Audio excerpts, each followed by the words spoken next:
Salam sejahtera, berjumpa kembali para pendengar renungan harian Duk in Altum. Hari ini Jumat 4 Maret. Mari kita awali renungan harian kita dengan berdoa. Dalam nama Bapa dan Putra dan Roh Kudus. Amin. Allah Tritunggal yang Maha Kudus, kami bersyukur kepadamu. Kami masih Kau berikan rahmat kesehatan, rahmat untuk menghirup napas kehidupan kami, dan juga terutama rahmat untuk mendengarkan dan merenungkan firman-Mu. Kami mohon kepadamu ya Bapa, kuatkanlah dan teguhkanlah kami. Semoga dengan firman yang akan kami dengarkan dan kami renungkan, kami memperoleh rahmat kekuatan rohani. Semakin hari hidup kami semakin menjadi berkat, semakin bersolider, dan juga semakin berani bersaksi kepada setiap orang yang kami jumpai.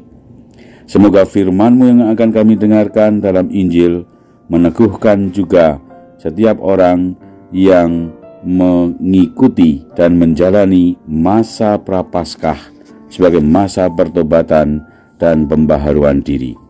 Utuslah Roh Kudus-Mu senantiasa, semoga membaharui kami dan menyiapkan hati kami untuk mendengarkan Injil-Mu.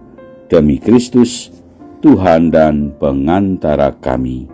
Amin. Tuhan bersamamu dan bersama rohmu. Inilah Injil suci menurut Matius. Dimuliakanlah Tuhan. Sekali beristiwa, datanglah murid-murid Yohanes kepada Yesus dan berkata, "Mengapa kami dan orang Farisi berpuasa, tetapi murid-murid-Mu tidak?" Jawab Yesus kepada mereka, "Dapatkah sahabat-sahabat mempelai laki-laki berduka cita selama mempelai itu bersama mereka? Tetapi waktunya akan datang, mempelai itu diambil dari mereka, dan pada waktu itulah mereka akan berpuasa." Demikianlah sabda Tuhan. Terpujilah Kristus. Saudara-saudari yang terkasih, para pendengar renungan harian Duk in Altum, sabda Tuhan yang kita dengarkan pada hari ini, terutama dalam Injil yang baru saja kita dengarkan, berbicara tentang protes orang-orang Farisi terhadap Yesus, tentang cara hidup Yesus dan para muridnya. Orang-orang Farisi dan juga tentu saja banyak penganut agama lain memiliki praktek berpuasa, praktek untuk meningkatkan olah kehidupan rohani dengan berpuasa dan bermati raka. Dan yang menjadi pertanyaan bagi mereka, mengapa murid-murid Yesus tidak membiasakan dengan praktek rohani itu, latihan rohani semacam itu? Dan Yesus kemudian membela para muridnya dengan mengatakan bahwa selagi mempelai itu ada bersama-sama dengan para murid, tidak perlu mereka berpuasa. Bagi Yesus yang menyamakan dirinya dengan mempelai, ada bersama Yesus, itu adalah sebuah sukacita yang harus dirasakan. Ada bersama Yesus sang mempelai. Maka ketika tiba waktunya mempelai itu diambil dari mereka, pada waktu itulah para muridnya akan berpuasa. Saudara-saudari yang terkasih, peristiwa prapaskah yang dilaksanakan sepanjang 40 hari menjadi masa prapaskah, menjadi masa pertobatan, dan juga menjadi masa retret agung seperti yang sudah kita mulai sejak Rabu Abu kemarin sampai nanti menjelang Paskah. Sesungguhnya adalah masa-masa di mana kita sebagai pengikut Yesus berpuasa, berbantang, meningkatkan kehidupan rohani kita. Inilah saat di mana kita secara khusus menurut ajakan gereja, selama 40 hari ini kita harus lebih banyak berdoa, berderma, dan berpuasa. Bahwa kita menjalani latihan rohani berpuasa dan berpantang, terutama yang menjadi tanda khas dari masa Prapaskah, itu bukan berarti bahwa kita menghilangkan sukacita kita. Selama masa Prapaskah sebenarnya bukan hanya berlangsung 40 hari saja. Kalau kita perhatikan, ada masa beberapa hari, saudara-saudari yang terkasih, tepatnya sekitar 46 hari sebenarnya masa Prapaskah itu berlangsung. Yang 6 hari itu adalah sesungguhnya khusus untuk hari Minggu. Gereja menetapkan bahwa itu bukanlah saat-saat untuk berpuasa yang terlalu ketat seperti praktek-praktek agama-agama lain. Di dalam liturgi masa Prapaskah memang semuanya serba sederhana. Semuanya dibuat sedemikian rupa supaya jangan terlalu bermewah-mewah dan sebagainya. Tetapi ada saat di mana setiap hari Minggu sepanjang hari raya, hari Prapaskah itu, sebenarnya gereja masih tetap memberi kesempatan untuk membebaskan dari puasa.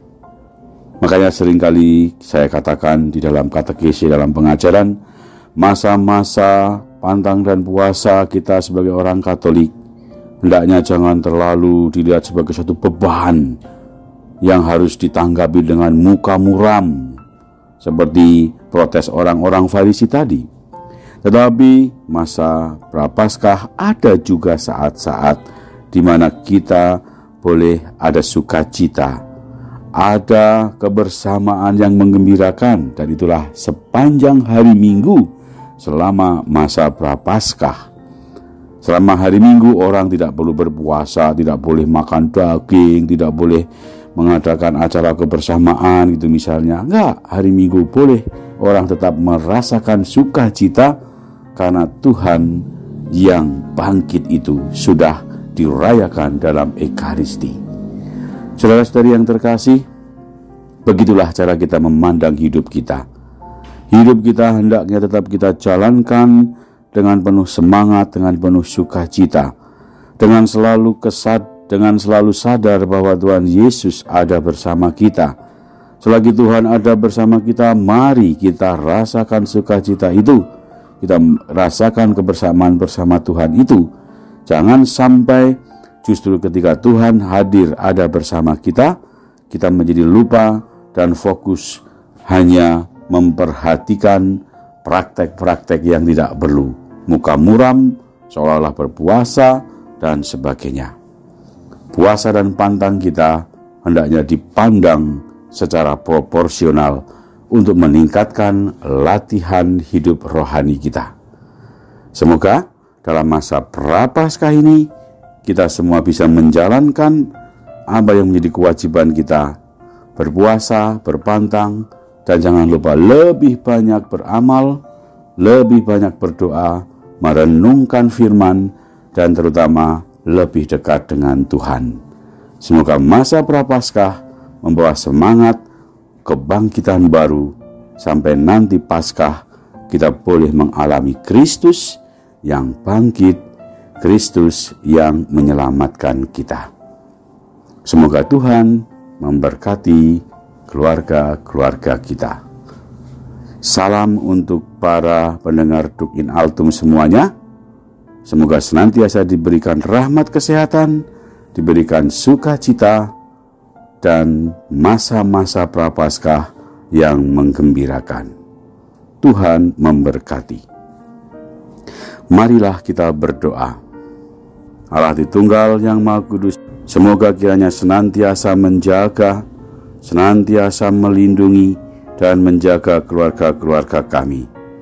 Semoga kiranya kebaikan-Mu kami boleh rasakan dalam keluarga-keluarga, dan kami semua para pendengar Duk in Altum boleh mengalami saat-saat di mana kami menjalani masa Prapaskah dengan sukacita. Tuhan, kiranya Kau memberkati kami semua, demi Kristus, Tuhan dan pengantara kami. Amin. Dalam nama Bapa dan Putra dan Roh Kudus. Amin.